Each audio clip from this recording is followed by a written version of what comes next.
Nagaan isiniif haa ta'u akkam jirtu maatii Waaqayyoo karaa Trinity Media Network akkasumas karaa TikTokii akkasumas karaa Facebookii kan na hordoftan sagalee Waaqayyoo ani dubbadhu kan jaallattan sagalee Waaqayyootiif jireenya keessan gaggeessan hundumti keessanuu baga nagaa jiraattanii ani nagaa kootii Waaqayyoof galannaa ta'u. Egaa kanaan dura waa'ee faarfannaa gubbaatti akkuma wajjin barumsa jalqabne faarfannaan maali yookaan immoo dooksolojii jennee kutaa tokkoffaa isaa isinii dhiyeessuun kun ni yaadatama.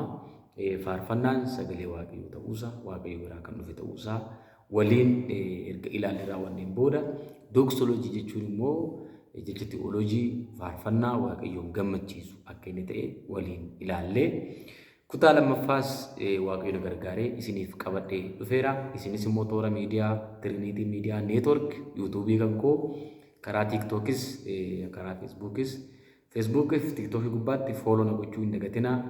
Miidiyaa yuutuubii irratti immoo miidiyaa kan koo subscribe gochuu hin dagatinaadha. Share gochuus hin dagatinaadha. Karaa kanaan isin immoo gargaaraan isiniin jedha. Har'a barumsa wajjin hin jalqabne itti fufuudhaaf macaafa Amoos raajichaa boqonnaa 6 lakkoofsa 5 gubbaadhaan dubbise tanan wajjiniin Waaqayyoon galateeffannee barumsa keenya itti fufna. Isin sagalee masiinqotiin waan waa'ee hin baafne weeddiftuu Daawitiin fakkaachuufis mi'a ittiin weeddisan hin baaftu jedha. Gooftaa keenya si galateeffannaa guddaa maqaa keetiif galanni guddaan haa ta'u. Yeroo qabnu kanaatti nuuf eebbisi. Sagalee kee akka aangoo waaqummaa keetti nutti dubbadhu. Akka yaada keenyatti miti akka yaada keetti nu geggeessi. Diinonni keenya haa qaana'anii. Dadhabaa mucaa keessa na gargaari. Namoota yaa Waaqayyo miidiyaarra sagalee kana dhagaan hafuura isaanii jireenya isaanii ijaari. Maqaa Gooftaa Yesuusiin ameen. Faarfannaan maali jennee raawwannee faarfannaan sagalee Waaqayyoo ta'uusaa faarfannaa kan namaa kennu Waaqayyo duwwaa ta'uusaa maddi faarfannaa laga akka hin taane haala akka hin taane rakkina akka hin taane dhukkubsachuu akka hin taane dhabuuf argachuu akka hin taane faarfannaan maddi isaa Waaqayyo duwwaa ta'uusaa waliin ilaallee turre jechaadha. Egaa Amoos 6:5 gubbaatti kan nuti arginu maal jedha sagaleen Waaqayyoo jettan isin sagalee masiinqotiin waan waa'ee hin baafne hin weeddiftu Daawitiin fakkaachuufis mi'a ittiin weeddisan hin baaftu jedha. Amma gaa dubbii guddaan as jira obboloota koo maalummaa faarfannaa fi maalummaa yookaan immoo eenyummaa Waaqayyoo kan nutti agarsiisu as jira.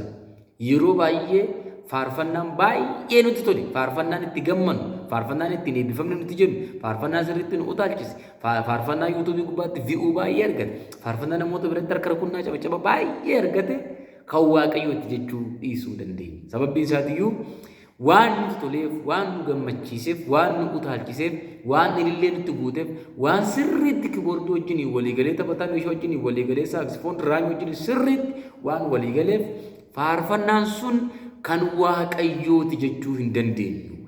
Akkuma nuti faarfannaa sanatti gammanne, akkuma nuti faarfannaa sanaan baay'ee boqonne, Waaqayyo faarfannaa kanatti gammadeera. Waaqayyo faarfannaa kanatti ulfina argateera jechuun baay'ee rakkisaadha. Hin danda'amus jechuudha. Kana kan nu hubachiisu bara Amoos raajummaadhaan tajaajilaa ture sabni Israa'el maal gochaa turanii waan waa'ee hin baafne weeddisaa turan. Waan waa'ee hin baafne waan Waaqayyo ittiin gammanne, waan Waaqayyo ulfina ittiin hin arganne, waan Waaqayyo ittiin hin kabajamne, waan Waaqayyoof ulfina tokkollee hin argamsiifneef weeddisaa turan. Kanaaf Waaqayyo gooftaan gara isaanii dhufee maal ittiin jedhe yaa saba koo ani kanan isinirraa barbaadu kan biraati. Ani isinirraa eegamu kan biraati. Isin garuu ammatti gochaa kan jirtan waan waa'ee hin baafne weeddiftu. Waan dhimma hin baafne weeddiftu akkasumaan jechaadha. Dadhabbii akkasumaanii, dhamaatii akkasumaanii, dafquu akkasumaanii, utaalcha akkasumaanii, kiboordii akkasumaanii, akkasumaan dhamaatu jedheetu Waaqayyo isaanitti dubbate. Kana jechuun maal jechuudha? Akka isaan faarfannaa faarfatan sanatti gammadan Waaqayyo Waaqarraa ittiin gammanne jechuudha. Akka isaan faarfannaa ofii faarfatan sanatti eebbifaman Waaqayyo ittiin eebbifamne jechaadha. Akka isaan ittiin burraaqan sana Waaqayyo ulfina ittiin hin arganne jechaadha. Kun kasaaraa guddaadha. Kun kufaatii guddaadha. Agartanii waan Waaqayyo ittiin gammannetti dadhabuun, waan Waaqayyo ittiin ulfina hin argannetti akkasumaan dhama'uun, waan Waaqayyo gatii ittiin hin kennetti akkasumaan dafqa buusuun akkasumaan jechaadha. Jara kana maal jedhee Waaqayyo gooftaan macaarootti dubbatu. Akkasuma waa hin baafneef dhibee duftuu jedheen karaa biraa immoo maal jedheeni Daawitiin fakkaachuudhaaf jedhaan. Agartanii Daawitiin fakkaachuudhaaf. Daawit nama ta'ee argameedha. Ta'ee argame inni. Isin immoo isa fakkaachuudhaaf akka inni faarsetti istaayilii isaatiin akkaataa inni ittiin utaaluun akkaataa inni ittiin jecha qindeeffatuun akkaataa ta'een bakka Waaqayyo kan eebbifame haa ta'u. Agartanii Waaqayyo gooftaan eenyu fakkaannee akka isa faarfannu ni beekaa jechaadha. Eenyu fakkaannee eenyu irraa korroojinee eenyu irraa waraabnee yeedaloo eenyu hannee jecha eenyu hannee istaayilii eenyu hannee akka nuti faarfannu hin beeka Waaqayyo gooftaan. Kanaaf maal jedheen Israa'eliin waa'eef hin baafneef weeddiftuu jedheen. Lammaffaan immoo Daawit fakkaachuudhaaf jedheen. Daawit fakkaachuudhaaf malee anaan na gammachiisuudhaaf miti. Anaaf ulfina argamsiisuudhaaf miti. Anaaf kabaja argamsiisuudhaaf miti. Anaan wajjiniin karaa faarfannaa ittiin wal arguudhaaf odoo hin taane kan isin gootan kan isin hojjechaa jirtan Daawitiin fakkaachuudhaaf. Daawitiin fakkaachuu waan barbaadaniif ani immoo akka na fakkaatan hin barbaada malee akka Daawit fakkaatan hin barbaadu. Daawit na fakkaatan darbee. Agartanii karaa biraa immoo akka anaaf weeddiftan hin barbaada malee waa'ee hin baafneef akka isin weeddiftan hin barbaadu. Isaaniin jedhaa ture jechaadha Waaqayyo. So waan gurguddaa sadii kan nuti Amoos 6:5 gubbaatti arginu. Tokkoffaan sagalee masiinqoo akkasumaaniti. Sagalee masiinqoo akkasumaan iyyuu jechaadha. Eeggata dhiyoo kana maal arga toora tiktookii kana gubbaatti tokkotu hin faarfata. Oduma faarfatu kiboordicha irraa fuudhee lafa ishee kaa'ee raawwatee ciisee faarfata. Amma ciisanii faarfachuunis dhufe, foorichuunis dhufe, hiyyuunis dhufe, iyya Waaqen dhageenya. Agartanii akkasuma ciffaraa sinimaa beetii waan akkasii waan fakkaatutu jira jechaadha obbolu ta'u. Kanaaf masiinqoo akkasumaan hin dhaga'eedha Waaqayyo. Maalati waan waaqni dhageenye jechaadha. Waan waaqni keessaa hin qabne, waan waaqni ittiin kabajamne, waan waaqni ittiin ulfina hin argannetu deemsifamaatii jira jechaadha. Waan masiinqoo akkasumaan waan dhimma hin baafne. Lammaffaan immoo Daawit fakkaachuudhaaf warra shaakalan. Waaqayyoon gammachiisuudhaaf Waaqayyoon ulfina kennisiisuudhaaf yookaan immoo Waaqayyo wajjin wal arguudhaaf odoo hin taane Waaqayyoon eebbisuuf odoo hin taane Daawitiin fakkaachuudhaaf. Eenyu fakkaachuudhaaf faarfanna? Eenyu fakkaachuudhaaf faarfattu? Eenyudhaaf fakkaachuudhaaf. Kanaaf kana hunduma keenya dhufne. Inni sadaffaan immoo waa'ee hin baafne. Isaan kun sadan baay'ee rakkisoodha. Ilaala tokkoffaan kan inni dubbatu Amoosi tokkoffaan waa'ee hin baafnedha. Lammaffaan immoo masiinqoo akkasumaani. Sadaffaan immoo Daawitiin fakkaachuudhaaf. Kana Waaqayyotu karaa Amoosiin goree saba sanatti dubbate. Maal ittiin jedhee waa'ee hin baafne faarfattu jedhee. Lammaffaan immoo masiinqoon keessan akkasumaani jedhee. Sadaffaan immoo isin cirumayyuu Daawit fakkaachuudhaaf jireenya fakkeessuu jiraattu malee jireenya dhugaatii miti jedhee. Waaqayyo silaa kan nurraa barbaadu jireenya fakkeessuu masiinqoo akkasumaanii yookaan immoo weedduu akkasumaanii dhimma hin baafne odoo hin taane Waaqayyo tokkoof tokko nurraa kan barbaadu jireenya dhugaa isa fakkaannee akka isa tajaajiludha. Waaqayyo gooftaan hunda keenyaa gargaara. Duubatti deebi'aa waldaa keessa jirtan laalaa. Namoota isin baay'ee fardu ta'an laala waan baay'ee ilaala waan ta'eef gara fuulduraatti. Maqaa Waaqayyo kan eebbifame haa ta'u. Leewwota boqonnaa 10:1-2 immoo maal jedhaa? Naadaab fi Abiihu ilmaan Aroon qodaa ixaanaa itti aarsan adduma addaan fudhatanii abidda fudhatanii ixaana irratti dabalanii abidda alaa isa Waaqayyo gooftaan isaan hin abboomnes itti dabalataniidha waaqeffannaa irratti. Aarsaa dhiyeessuu gubbaatti waan Waaqayyo hin abboomne, waan Waaqayyo itti dabaladhaa isaan hin jenne, waan Waaqayyo kun isin barbaachisa ittiin hin jenne itti dabalatanii. Jara kana hin dhiibne Waaqayyo ilmaan Aroon kana lamaan hin dhiibne Waaqayyo. Maal godhe? Abidda fuula isaatii ba'uun jara kana hin fixe. Obboloota koo iddoo aarsaa gubbaatti namoonni baay'een har'a faarfannaadhaaf iddoo aarsaa godhanii TikTok hojjetanii jirra. Baay'een isaanii cubbaa godhanii diraamaa hojjetanii cubbaa xibaaranii cubbaadhaaf faarfachuudhaaf godhanii kana argaa jirra waan ta'eef. Kanaaf iyyuu Waaqayyo gooftaan maal ittiin jedhee warra Amoositti dubbachaa ture sanaani masiinqoo akkasumaanitti weedduu akkasumaanitti akkasumas immoo Daawitiin fakkaachuudhaaf shaakalaa malee kun jireenya miti ittiin jedhe jechaadha. Haadha jireenya keenya faarfannaan kan nama ittiin fakkaachuudhaaf goonu miti. Amma yeroo ammaa kana wanni hedduun isaa gara miidiyaa hawaasummaa kanatti waan deebi'eef namni hundumtuu kan dhamahu maaliif hojjettan view baay'ee argachuudhaaf. View baay'ee argate immoo waan lama argata. Maallaqa hin argata, beekamtii hin argata. Agartanii beekamtii argachuu fi maallaqa argachuudhaaf dhamaachaa namni ulfina waaqayyo biraa dhufu sana waaqayyo irraa ulfina argachuudhaaf waaqayyo irraa ayyaana argachuudhaaf waaqayyo irraa beekamtii argachuudhaaf godhachaa namni obboloota gara fuulduraatti tokkoon faarfannaa asbaabni ilaalla. Kanaaf ammatti garuu dursa sagalee waaqayyo waa'ee faarfannaa maal jedha kan jedhu sana wal ilaaluun barbaachisaadha. Ilmaan Aroon kana lamaan iddoo aarsaa gubbaatti yaada mataa isaanii yookaan immoo fedha mataa isaanii isaan gaafa isaan fuudhanii itti dabalan waaqayyo gooftaan maal ittiin jedhe isinitti fakkaata? Lakkiidhaan abidda itti ergee nyaate. Hin dhuman ijoollee sun. Arras yaada mataa keenya, formulaa mataa keenya, herrega mataa keenya akka waaqayyoof ta'utti yookaan immoo akka ulfina waaqayyoo argamsiisutti yookaan immoo akka waaqayyoon kabachiisutti doon taane akka nuti tolutti, akka nuuf mijatutti, akkaataa ittiin namoota fuulduratti fudhatama argannee waltajjii biraa yookaan iddoo kan biraa ittiin argachuu dandeenyutti namoonni faarfannaa hojjetan yoo jiraattan abidda waaqayyootiin nyaatamu keessa hin nafu. Ayiqani. Ulfinni guddaa waaqayyo dhafamaa jiru. Kanaaf kuni akka nu eeggatu hin bayinaa. Dagatinaa. Karaa biraa faarfannaas ta'ee faarfattoonni dubbii waaqayyootiin ala jiru. Abyuusi kan argitaniittu faarfannaanis ta'ee faarfataanis dubbii waaqayyootiin ala jiru. Jechuun inni faarfatus otoo waaqayyo hin kenniniif faarfachuu danda'a. Inni faarfataa jedhames otoo waaqayyo dibata faarfannaa hin kenniniif faarfataa jedhamuu danda'a. Faarfannaan dhufu sunis waaqayyo biraa otoo hin dhufin faarfatamuu hin danda'a. Kunoo ragaan keenya Amoos boqonnaa 6 lakkoofsa 5 gubbaadha jechuudha. Kanaaf iyyuu obboloota koo dhaggeeffadhaa. Faarfannaa sanitti gammaddan hundi waaqayyo itti hin gammadne. Gaaffiin keessan warri faarfannaadhaan tajaajilaa turtan inni guddaan fuula waaqayyootti gadi jettanii kuftanii kaatanii waaqayyoon gaafachuun sinitti jiraatu yoo jiraate yaa waaqayyoo faarfannaan faarfachaa jiru kanaan ulfina argachaa jirta si kabajaan jira na biraa ulfina argatteerta jedha waaqayyoon gaafadhaa malee calliftaniituma lutaalenaa calliftaniituma waaran qaasenaa calliftaniituma kiboordii isaa sistemii waan isin hin jetteef hortantamee hin jedhe. Kanaaf iyyuu waaqayyo gooftaan faarfannaa nuu kennuu qaba yoo nuti faarfataa dhugaa isaaf taane jechuudha. Kan taane taanaan faarfannaas ta'ee faarfataan kan sagalee waaqayyootiin alaa jiru jechaadha. Waldaa keessa jiru, biyya keessa jiru hin jiraatu. Faarfannaa meeshaalee muuziqaan qindaa'ee dhiyaachuun dura dhoksaa of keessaa qaba. Dhoksaan kunis maal inni jettan dubbii waaqayyooti. እግዚአብሔር ቃል ilaa dhaggeeffadhaa.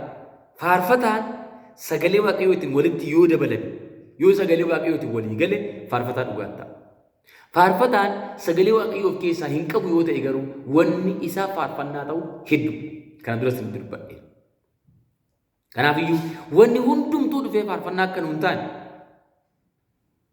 haalli nuti yeroo keessa jiru dhufee faarfannaa akka nu hin taane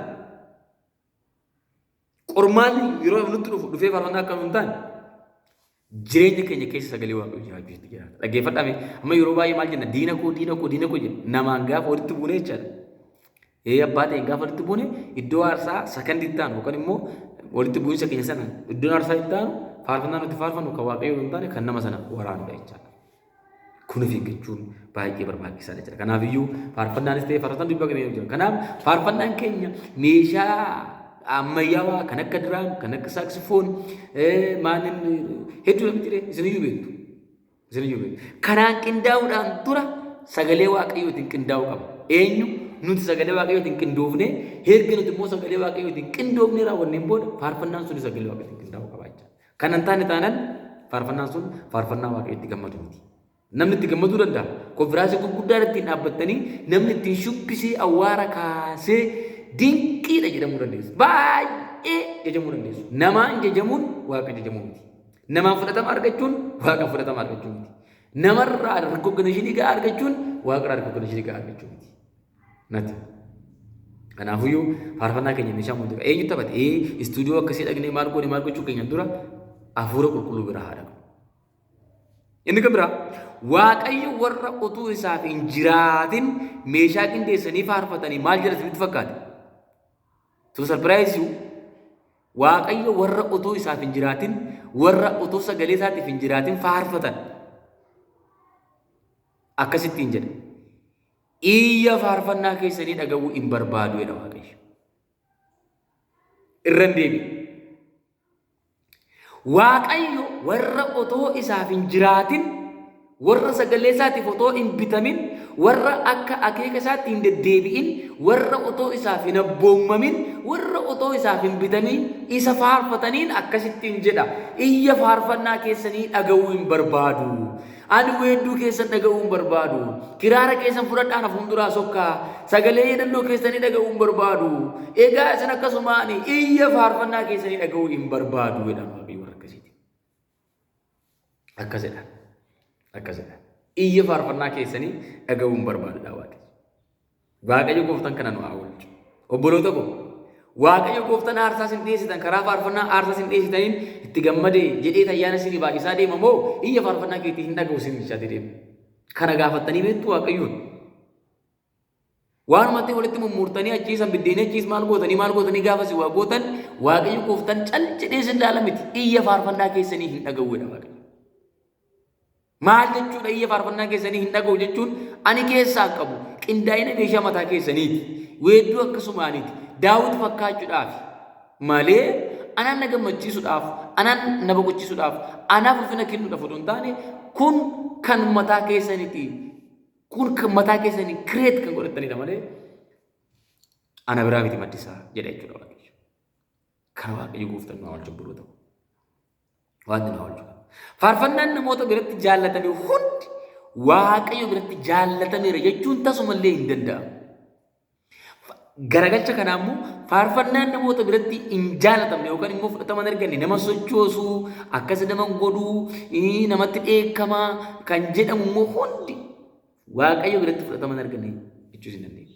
Kanaafiyyuu faarfannaa Waaqayyo biratti fudhatame nama biratti fudhatama dhabuu danda'a.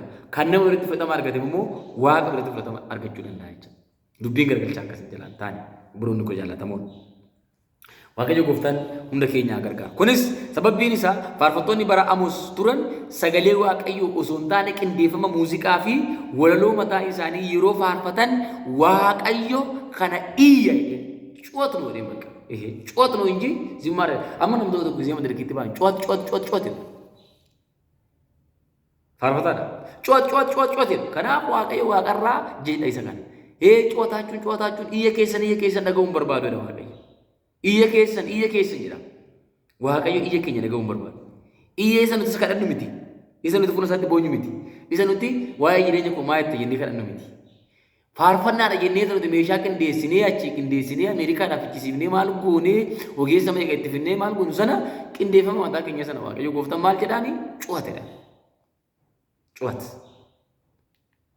Iyyeedha waan. Kanaaf iyya kana immoo dhaga'uun barbaadu jedhama. Iyya kana dhaga'uu hin barbaadu jedhama. Sababbiin isaatiiyyuu Waaqayyo kan isaan irraa barbaade jireenya. Waaqayyo kan isaan irraa barbaade qulqullummaadha. Waaqayyo kan isaan irraa barbaade kiristaanummaa dhugaadha. Isaan garuu kan isaan gochaa jiran meeshaa qindeeffatanii faarfachaa jiru. Har'as akkuma kanadha.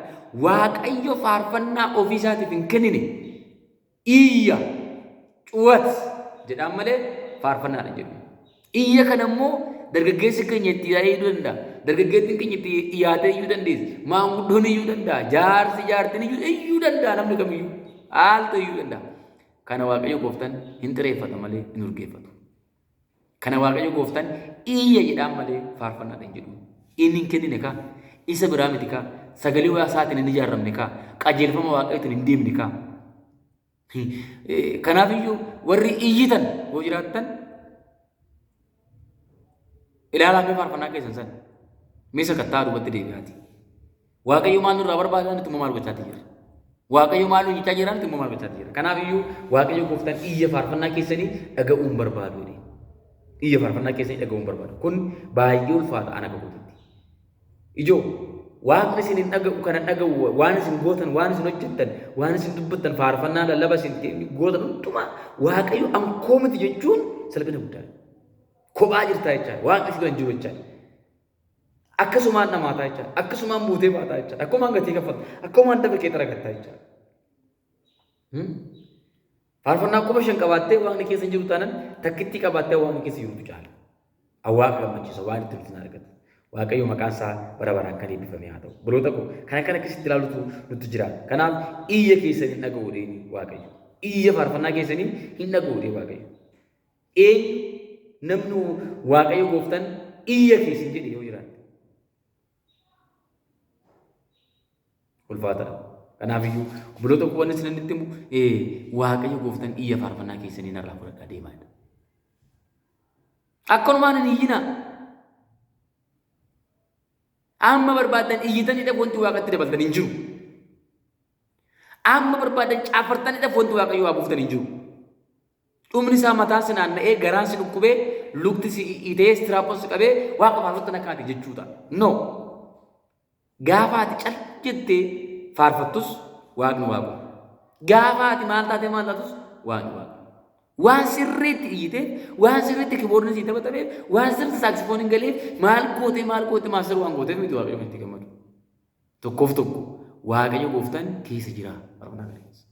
Dubbii Waaqayyo ittiin qindeeffamteer taate, abboomamtee taate sagalee Waaqayyo itti fayyadamu. Akka sagalee Waaqayyo jirutti jiraachaa jirta moo akka foormulaa yaada mataa keessatti jirutti jiraachaa jirta? Maqaan kee immoo faarfataadha. Kanaaf kottaa iyya faarfannaa keessanii jedha Waaqayyo gaafa nutti dubbatu. Iyya keenya dhiifnee gara Waaqayyo taa'ee nutti deemna. Obboloota koo kottaa iyya dhiifnee Waaqayyoon gammachiisutti deemna. Waaqayyo gooftaan hunda keenya haa gargaaru. Maqaan Yesuus bara baraan kan eebbifame haa ta'u. Kanaafiyyuu Waaqayyo gooftaan kan inni nurraa barbaadu jireenya dhugaati. Jireenya dhugaa jiraannaan sagaleen dhugaa jira. Sagaleen dhugaa jiraannaan faarfannaan dhugaa jira. Faarfannaan dhugaa jiraannaan faarfataan dhugaa jira. Kun dagatamuu qabu. Jireenyi dhugaan jiru taanaan faarfannaan dhugaan hin jiru. Faarfannaan dhugaan jiru taanaan kennaan dhugaanis hin jiru. Kennaan dhugaanis hin jiru taanaan faarfataa dhugaanis hin jiru. Waaqayyo warra akka barbaadan jiraataniif kennaa sana. Bakka malee fuudhanii ittiin dhaabbatu kan. Bakka malee fuudhanii ittiin dhaabbatu. Kanan barbaadu Waaqayyo. Kanaaf Waaqayyo kan nurraa barbaadu maali? Faarfataan sagalee Waaqayyo wajjin walitti dabalamee Waaqayyo gammachiisuudha malee saba tajaajilu sana qofa gammachiisuudhaaf dhammuutti hin jiraatu.